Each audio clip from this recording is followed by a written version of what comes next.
Mulher racista agride homem negro em supermercado e se dá muito mal. Você não vai acreditar no que aconteceu. Antes de entrar de cabeça nessa história emocionante, não se esqueça de deixar seu like, me ajudando se inscrevendo no canal para eu alcançar meu sonho de 1000 inscritos. Me diga também, de qual cidade você está assistindo? Ficaremos felizes em saber, deixe nos comentários. Era uma tarde de sábado aparentemente comum no supermercado Bom Preço, localizado na região dos Jardins, um dos bairros mais nobres de São Paulo. Miguel Santos, 35 anos, gerente do estabelecimento há mais de uma década, realizava sua rotina habitual de supervisão dos corredores. Negro, formado em administração de empresas pela USP, com MBA em gestão empresarial e especialização em varejo pela FGV, ele havia conquistado sua posição através de muito estudo e dedicação, superando inúmeros obstáculos ao longo de sua trajetória profissional. O Bom Preço não era um supermercado qualquer. Ocupava um prédio de 3 andares, com uma fachada moderna de vidro e aço, e era conhecido por oferecer produtos importados e orgânicos para uma clientela exigente. Os funcionários usavam uniformes elegantes em tons de azul marinho, e o local tinha até um sommelier para a adega climatizada que ocupava parte do 2º andar. Era um estabelecimento que refletia o poder aquisitivo e as expectativas de seus frequentadores habituais.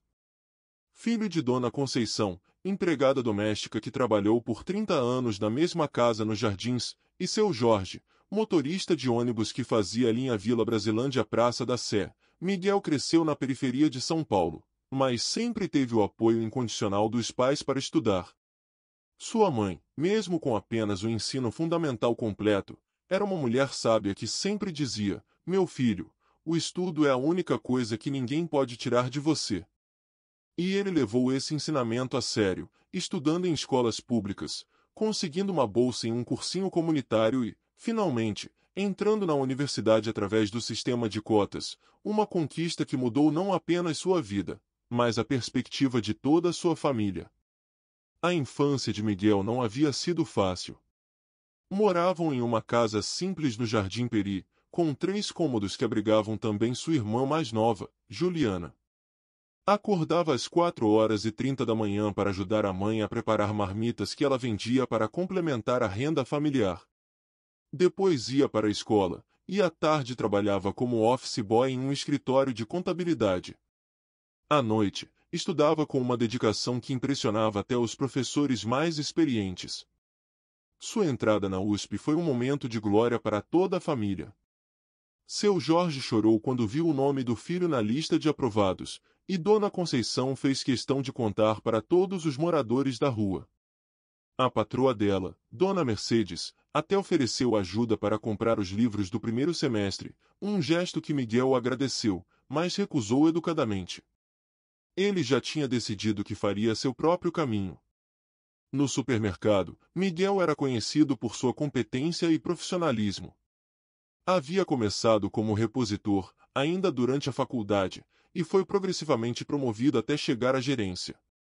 Seus funcionários o respeitavam não apenas pela posição que ocupava, mas principalmente por sua liderança justa e empática. Ele conhecia cada um pelo nome, sabia de suas histórias, seus sonhos e dificuldades. Havia implementado um programa de capacitação interna que já tinha formado 3 novos gerentes, e mantinha uma política de portas abertas que fazia com que todos se sentissem à vontade para compartilhar suas ideias e preocupações. Na parede de sua sala, além dos diplomas e certificações, havia uma foto emoldurada do dia de sua formatura. Nela, seus pais sorriam orgulhosos, seu Jorge com seu único terno, comprado especialmente para a ocasião, e Dona Conceição com um vestido azul que ela mesma costurou. Era uma lembrança constante de onde tinha vindo e do quanto tinha conquistado. Naquela tarde específica de sábado, o movimento estava intenso como de costume. O sol de março entrava pelas grandes janelas do supermercado, criando um ambiente acolhedor entre as prateleiras organizadas e os corredores impecavelmente limpos. Famílias faziam suas compras do mês, pessoas corriam para garantir os itens das promoções do fim de semana, e os funcionários se desdobravam para manter tudo em ordem. Miguel tinha acabado de resolver uma questão na padaria, onde um novo forno italiano havia sido instalado, e agora caminhava pelos corredores, verificando a organização das prateleiras e cumprimentando os clientes. Estava particularmente satisfeito com os resultados da última pesquisa de satisfação, que havia mostrado um índice de aprovação de 92%, o maior da rede. Foi quando notou uma movimentação estranha na seção de hortifruti, sua área preferida do supermercado. O setor havia sido recentemente reformulado sob sua supervisão, com iluminação especial que realçava as cores das frutas e legumes, e um sistema de nebulização que mantinha os produtos sempre frescos. Era um projeto do qual se orgulhava particularmente. Regina Alvarez, uma senhora de aproximadamente 60 anos, estava no centro de uma pequena confusão. Ela era uma figura conhecida no bairro, viúva de um empresário do ramo têxtil, morava em uma cobertura duplex na rua Oscar Freire e era conhecida tanto por seu poder aquisitivo quanto por suas opiniões controversas, e segundo muitos, abertamente preconceituosas. Regina frequentava o supermercado há anos, sempre causando algum tipo de desconforto. Era daquelas clientes que se consideram acima das regras comuns, que exigem tratamento especial e fazem questão de lembrar a todos sobre seu status social. Seus comentários ácidos sobre funcionários e outros clientes eram frequentes, embora geralmente feitos em um tom de voz mais contido. Naquele momento, Regina discutia em voz alta com Maria, uma das funcionárias do hortifruti. Maria tinha 19 anos, era filha de nordestinos e estava em seu primeiro emprego formal. Cursava pedagogia à noite em uma faculdade particular, graças ao programa de bolsas de estudos que Miguel havia implementado no supermercado. Era uma funcionária dedicada, sempre elogiada pelos clientes por sua educação e prestatividade. Isso é um verdadeiro absurdo. Como vocês podem cobrar esse preço por estas uvas? R$ 79,00 o quilo? Vocês pensam que estão onde? Na Europa, bradava Regina, segurando uma bandeja de uvas importadas da variedade Cotton Candy, conhecida por seu sabor adocicado que lembrava algodão doce. Isso aqui é Brasil, querida, não é França não. Vocês estão querendo roubar os clientes. Maria, mantendo a compostura que havia aprendido nos treinamentos, tentava explicar: senhora, estas são uvas importadas de uma variedade especial.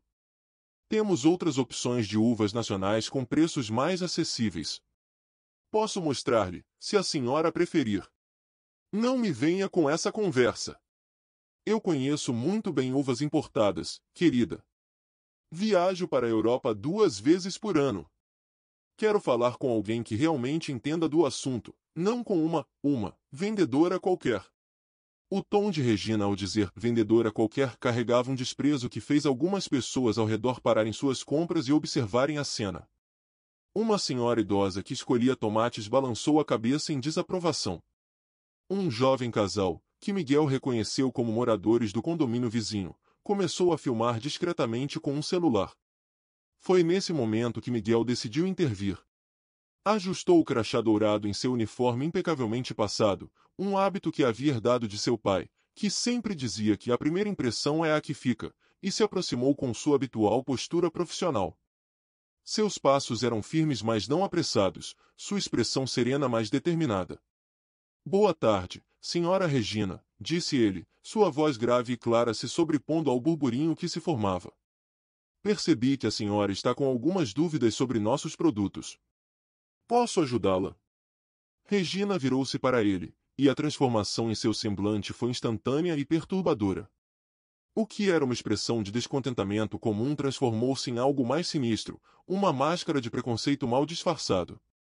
Seus olhos percorreram Miguel de cima a baixo, detendo-se por um momento no crachá que o identificava como gerente, depois voltando para seu rosto com uma mistura de surpresa e desdém. Você é o gerente? Perguntou ela, pronunciando a palavra gerente como se fosse algo improvável, quase impossível. Desde quando colocaram alguém como você na gerência deste supermercado? O silêncio que se seguiu foi ensurdecedor. Maria, a jovem funcionária, prendeu a respiração.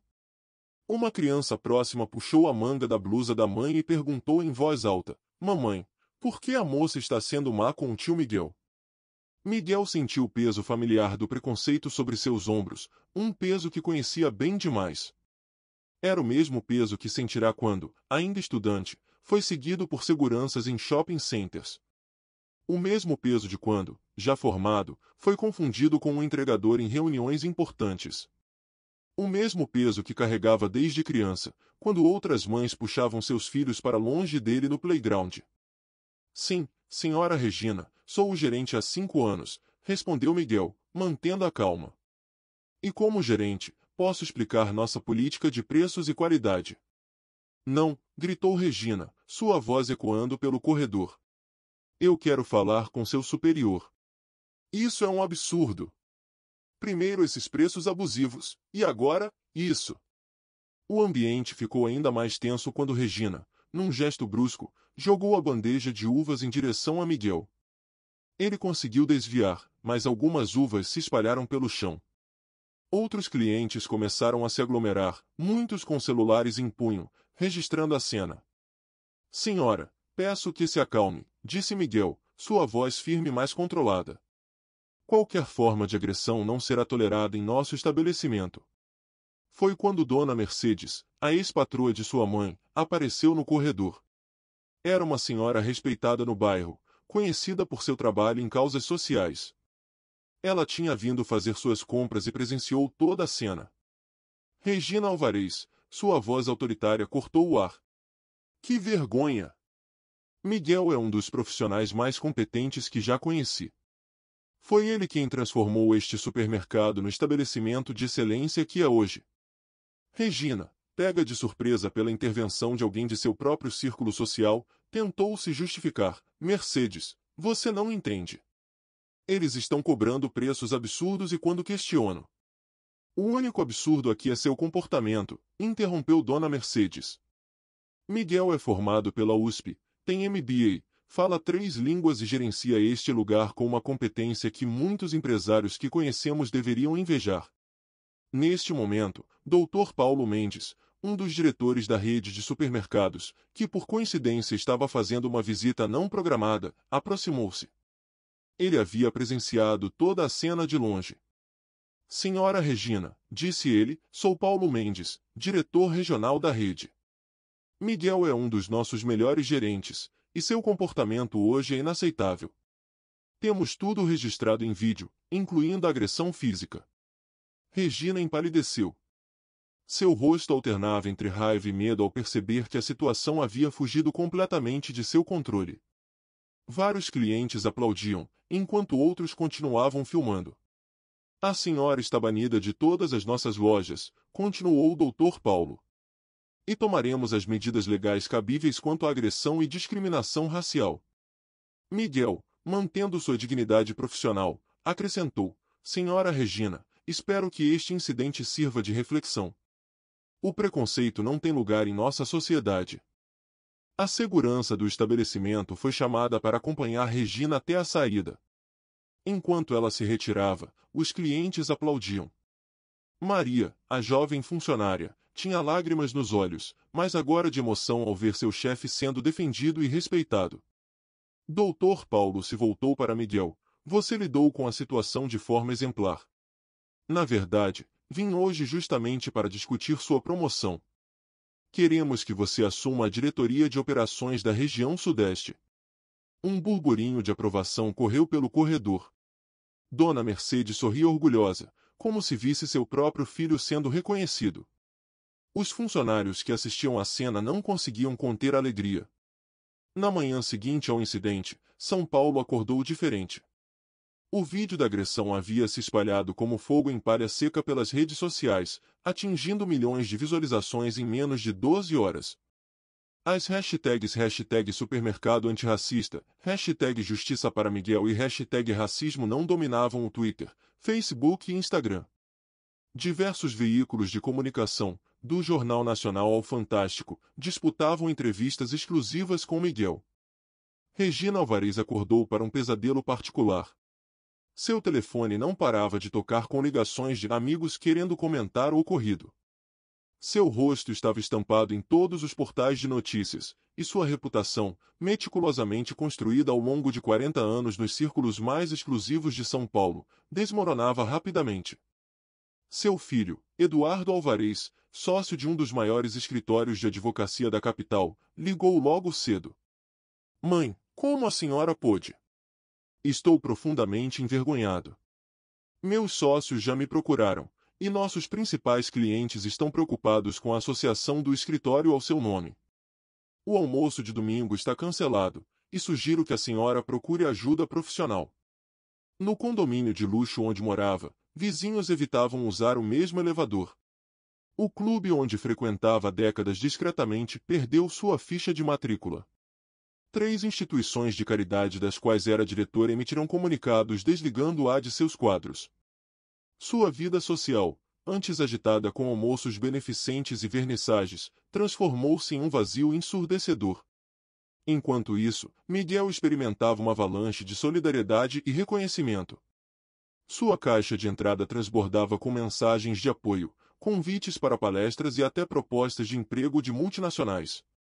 Sua história de superação viralizou. O menino da periferia, filho de empregada doméstica e motorista de ônibus, que através do estudo chegou à USP e agora se tornaria diretor de uma grande rede de supermercados. No Bom Preço, Dr. Paulo convocou uma reunião emergencial com todos os funcionários. O auditório do 3º andar, normalmente usado para treinamentos, estava lotado. Funcionários dos 3 turnos compareceram, mesmo aqueles que estavam de folga. O que presenciamos ontem, começou o Dr. Paulo, foi um divisor de águas não apenas para nossa empresa, mas para nossa sociedade. A dignidade com que Miguel enfrentou aquela situação nos fez refletir profundamente sobre nossas políticas internas e nossa responsabilidade social.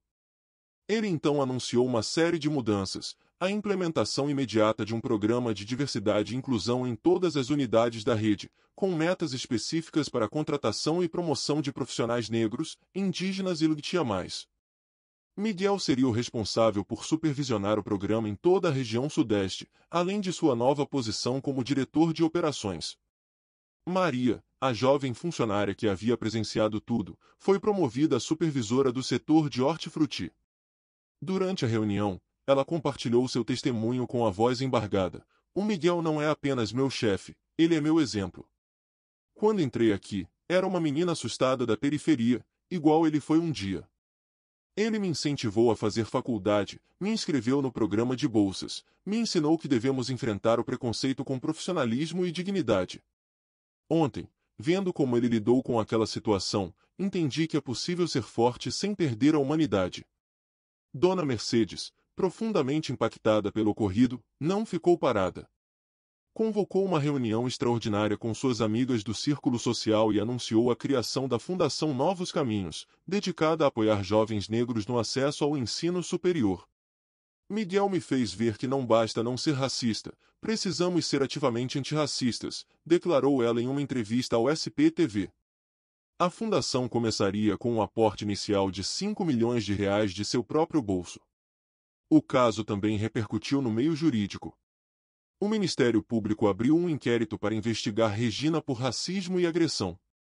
A OAB-SP emitiu uma nota de repúdio ao racismo estrutural e ofereceu apoio jurídico gratuito a vítimas de discriminação racial. O caso de Miguel seria usado como jurisprudência em processos similares. Uma semana após o incidente, Miguel recebeu uma carta inesperada. O envelope tinha o timbre de um dos escritórios de advocacia mais prestigiados de São Paulo, mas dentro havia uma carta manuscrita de Regina.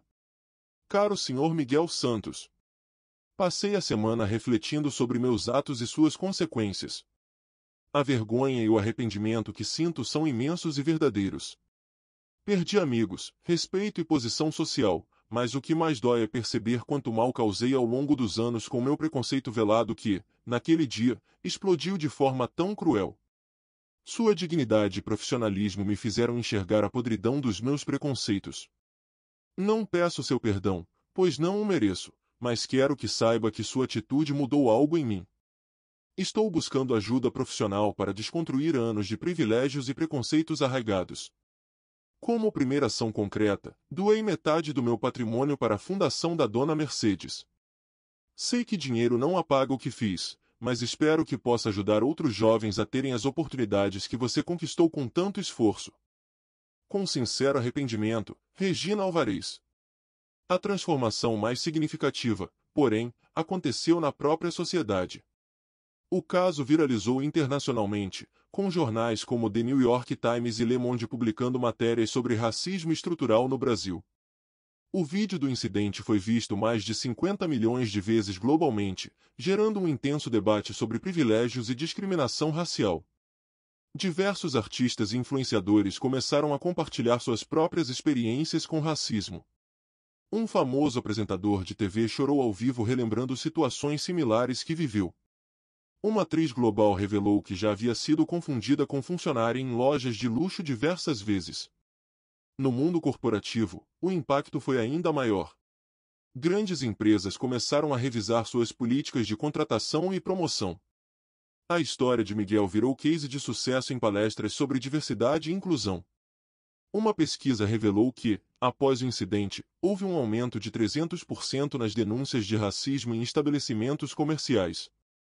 O Congresso Nacional acelerou a votação de um projeto de lei que aumentava as penas para crimes de racismo em ambientes comerciais.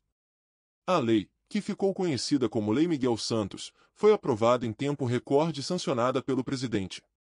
Uma semana depois, Miguel foi convidado para dar uma palestra na Faculdade de Direito do Largo São Francisco. O auditório estava lotado.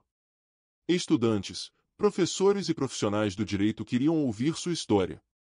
Quando ele subiu ao palco, foi recebido com uma stand ovation. O racismo não é um problema dos negros, é um problema da sociedade, começou ele. Cada pessoa que se mantém em silêncio diante de uma injustiça é cúmplice dela. O que aconteceu naquele supermercado foi apenas a ponta do iceberg de algo muito maior e mais profundo em nossa sociedade. Durante sua fala, Miguel compartilhou histórias que nunca havia contado publicamente. Como quando, ainda estudante da USP, foi parado pela polícia 3 vezes no mesmo dia a caminho da faculdade. Ou quando, já formado, foi confundido com um entregador em uma reunião importante. Mas hoje não estou aqui para falar apenas de dor, continuou ele. Estou aqui para falar de mudança. Cada vez que alguém se levanta contra o racismo, cada vez que alguém diz não ao preconceito, estamos construindo um futuro melhor. E isso é responsabilidade de todos nós. No final de sua palestra, uma surpresa, sua mãe, Dona Conceição, e seu pai, seu Jorge, estavam na plateia. Foram convidados secretamente pelos organizadores. Quando Miguel os viu, não conseguiu conter as lágrimas. O abraço entre eles foi fotografado e se tornou símbolo da luta antirracista nas redes sociais. Na saída do evento, uma jovem estudante negra do primeiro ano de Direito se aproximou de Miguel. O senhor não imagina o quanto sua história significa para nós. Hoje, pela primeira vez, não me senti sozinha nestes corredores. O caso continuou reverberando nas semanas seguintes. ONGs reportaram um aumento significativo nas doações para causas antirracistas. Escolas começaram a incluir discussões sobre privilégio e racismo estrutural em seus currículos. O supermercado se tornou referência em políticas de diversidade e inclusão. 3 meses após o incidente, Miguel assumiu oficialmente o cargo de diretor de operações da região Sudeste. Sua primeira ação foi implementar o programa Novos Talentos, focado em recrutar e desenvolver profissionais de grupos minoritários. O programa oferecia não apenas oportunidades de emprego, mas também bolsas de estudo e mentoria. Em sua sala na nova sede administrativa, Miguel manteve 2 quadros significativos: a foto de sua formatura com os pais e a primeira manchete sobre o incidente no supermercado. São meus lembretes diários de onde vim e por que estou aqui, explicava ele aos visitantes. Maria, agora supervisora, transformou completamente o setor de hortifruti. Implementou um projeto de parceria com pequenos produtores rurais, muitos deles de comunidades quilombolas. Aprendemos com o Miguel que inclusão não é favor, é oportunidade, dizia ela nas reuniões de gestão. Regina Alvarez, surpreendentemente, tornou-se uma aliada inesperada na luta antirracista. Após meses de terapia e um processo intenso de autocrítica, ela começou a participar de grupos de estudos sobre privilégio branco e racismo estrutural. Seu depoimento sincero sobre sua própria transformação viralizou. Eu era o retrato do racismo velado da elite brasileira. Hoje entendo que precisamos fazer mais do que pedir desculpas, precisamos agir. No supermercado, as mudanças eram visíveis. A equipe se tornou mais diversa, com profissionais de diferentes origens ocupando cargos de liderança. O clima organizacional melhorou significativamente, e as vendas aumentaram 30%. Os clientes faziam questão de apoiar um estabelecimento que defendia ativamente a diversidade. Dona Mercedes expandiu sua fundação, que já havia concedido mais de 100 bolsas de estudo. Cada jovem negro que entra na universidade é uma vitória contra o preconceito, declarava ela. Uma das bolsistas era justamente a irmã mais nova de Miguel, Juliana, que realizava seu sonho de cursar medicina. O caso continuava gerando frutos. Outros estabelecimentos comerciais procuravam Miguel para consultoria em políticas antirracistas. Ele foi convidado para dar palestras em grandes empresas e universidades. Sua história inspirou um documentário sobre racismo estrutural no Brasil, produzido por uma importante plataforma de streaming, Netflix. Em casa, Miguel enfrentava novos desafios positivos. Sua esposa estava grávida de seu primeiro filho, e as reflexões sobre paternidade se misturavam com suas experiências de vida. Quero que meu filho cresça em um Brasil diferente daquele em que cresci, confidenciou ele durante uma entrevista emocionante. Seu Jorge, pai de Miguel, voltou a dirigir ônibus, mas agora como instrutor na maior empresa de transportes de São Paulo. Dona Conceição continuava trabalhando como empregada doméstica por opção própria, mas agora dava palestras sobre direitos trabalhistas em sua folga. Meus patrões me respeitam mais depois que viram meu filho na TV, dizia ela, orgulhosa. Um ano após o incidente, o Bom Preço se tornou o case de sucesso em diversidade corporativa, estudado em universidades e citado em publicações internacionais. Miguel foi eleito uma das 100 pessoas mais influentes do ano pela revista Time, com um perfil escrito por um importante líder do movimento negro. O silêncio que pairou após a expulsão de Regina do supermercado era quase palpável. Cada olhar voltado para Miguel carregava um misto de admiração, respeito e, para alguns, uma nova consciência do que significava ser negro em uma sociedade profundamente marcada pelo racismo estrutural. Naquele momento, Miguel não era apenas o gerente respeitado do Bom Preço, mas também um símbolo vivo de resiliência, dignidade e triunfo sobre as adversidades. O aplauso que se seguiu, iniciando timidamente com um casal próximo e crescendo como uma onda em todo o supermercado, era mais do que um gesto de solidariedade. Era uma expressão coletiva de esperança, a prova de que mudanças reais começam com pequenas ações, como a coragem de um homem enfrentar a injustiça sem se deixar abater. Enquanto muitos viam em Miguel um exemplo, ele via na cena um reflexo de sua mãe, Dona Conceição, e de seu pai, seu Jorge, pessoas que haviam lhe ensinado, através do sacrifício, que a verdadeira força reside na retidão e no caráter. Depois do tumulto, Miguel se retirou para a sala administrativa. Sentou-se por um momento, permitindo-se sentir o peso emocional do episódio. Não era a primeira vez que enfrentava o racismo, mas nunca tinha vivenciado tamanha exposição. As palavras de Regina ecoavam em sua mente, não pela dor que causaram, mas pela evidência de que o preconceito ainda tinha raízes profundas até mesmo em lugares que ele acreditava já ter conquistado. Ao longo do dia, a movimentação do supermercado voltou ao normal, mas os olhares de admiração e gratidão persistiam. Miguel não deixou de cumprir suas obrigações, supervisionando os corredores e apoiando a equipe, mas sabia que algo maior estava em jogo. Quando o Dr. Paulo anunciou sua promoção, mais do que a alegria pessoal, Miguel sentiu a responsabilidade que aquele momento carregava. Ele havia se tornado, oficialmente, um agente de transformação dentro da empresa e, talvez, na sociedade como um todo. Regina, por outro lado, viu sua vida desmoronar como um castelo de cartas.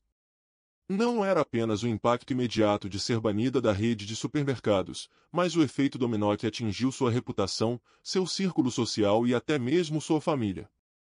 Seu filho, Eduardo, a confrontou de maneira direta, forçando-a a encarar o preconceito que ela carregava como herança cultural e ideológica.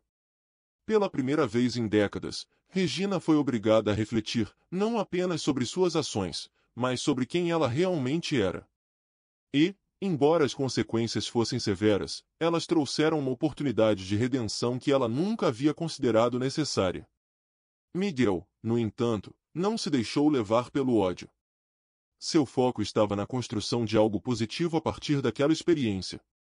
Ele começou a trabalhar imediatamente nas mudanças anunciadas pela empresa, implementando programas que não apenas promoviam a diversidade, mas também educavam funcionários e clientes sobre a importância do respeito e da empatia.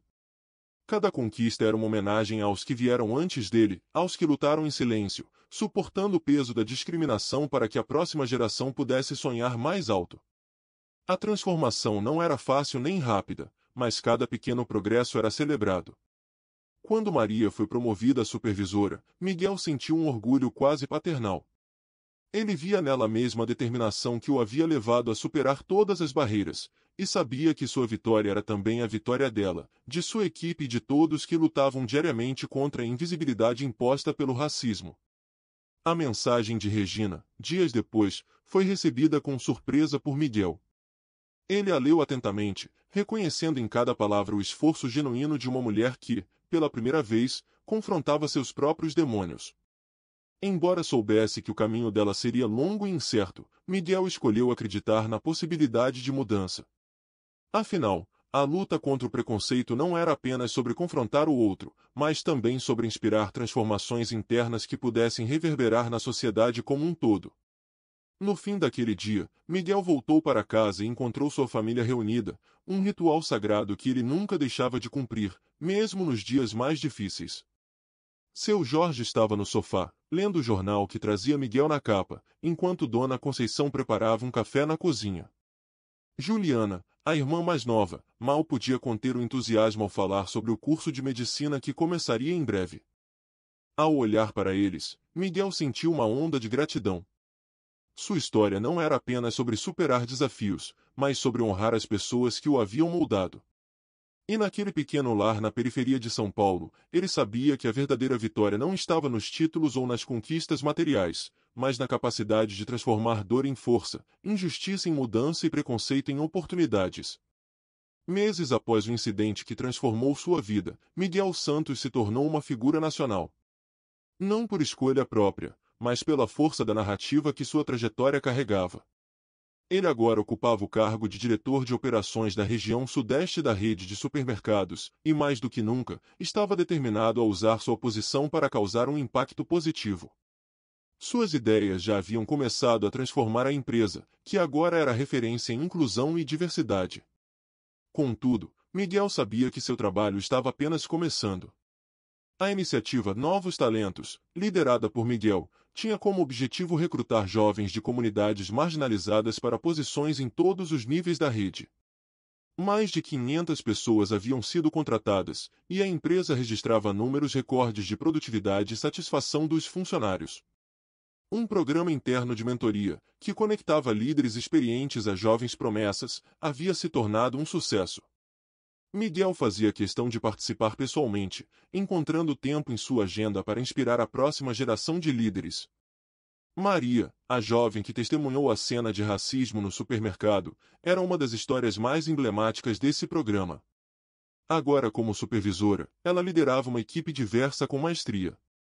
Inspirada por Miguel, Maria se dedicava não apenas ao trabalho, mas também a impactar sua comunidade. Ela se tornou voluntária em um projeto que ensinava habilidades profissionais para jovens de sua região, mostrando que o sucesso individual podia ser compartilhado.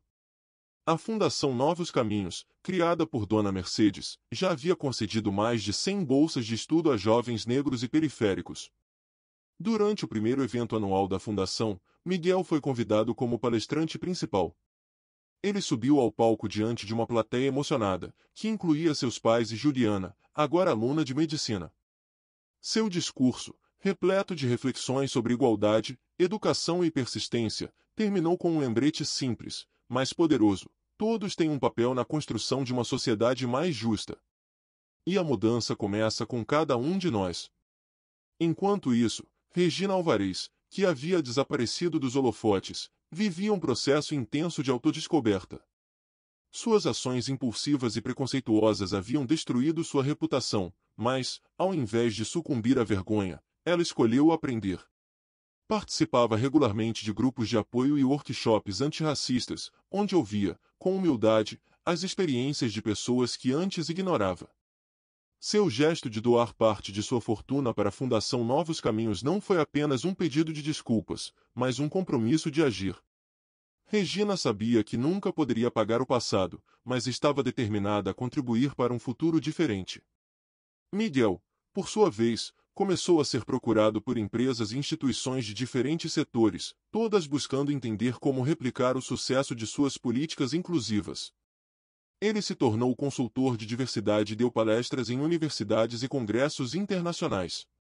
Uma das ocasiões mais marcantes foi sua participação em um evento da ONU sobre racismo estrutural, onde representou o Brasil ao lado de líderes globais. Em sua fala, Miguel destacou que a luta contra o preconceito não era apenas uma questão de justiça social, mas também de progresso econômico e cultural. Em casa, a vida também seguia em transformação. Dona Conceição, agora aposentada, dedicava-se a dar palestras em escolas e igrejas sobre a importância da educação e do combate ao racismo. Seu Jorge, sempre o pilar silencioso da família, mostrava um orgulho discreto, mas evidente, em cada conversa sobre o filho. Juliana, inspirada pelo irmão, já fazia planos para trabalhar como médica em comunidades carentes. Na esfera pública, o caso Miguel Santos continuava a gerar impacto. Um projeto de lei inspirado em sua história foi aprovado, aumentando as penas para crimes de discriminação racial e obrigando empresas a adotarem políticas de inclusão. Chamado de Lei Miguel Santos, o marco legal era um testemunho do poder de uma única voz capaz de inspirar mudanças sistêmicas. Mas, para Miguel, o momento mais significativo aconteceu em um dia comum. Ele visitava a unidade do supermercado onde tudo havia ocorrido. Ao entrar, foi recebido com abraços calorosos dos funcionários e sorrisos de clientes. Maria o conduziu até uma pequena placa instalada na entrada do estabelecimento. Nela, estava gravada uma frase que ele havia dito meses antes: a dignidade é inegociável, e o respeito é a base de qualquer sociedade. Ao ler aquelas palavras, Miguel sentiu um nó na garganta. Não era a homenagem que o emocionava, mas o reconhecimento de que sua luta pessoal havia se tornado algo maior. Ele pensou em sua mãe, em seu pai, em Maria, em Dona Mercedes, e até mesmo em Regina, cada um, à sua maneira, havia contribuído para aquele momento. A luta contra o racismo era longa e cheia de desafios, mas Miguel sabia que estava no caminho certo. Antes de sair, ele parou em frente à seção de hortifruti, onde tudo havia começado. O setor estava cheio de vida, com frutas e legumes frescos cuidadosamente dispostos. Maria, agora uma líder confiante, organizava as tarefas de sua equipe. Miguel sorriu. Ali, naquele simples corredor, ele viu a prova de que mudanças começam com atos pequenos, mas intencionais. E, enquanto havia muito a ser feito, Miguel sabia que cada passo contava.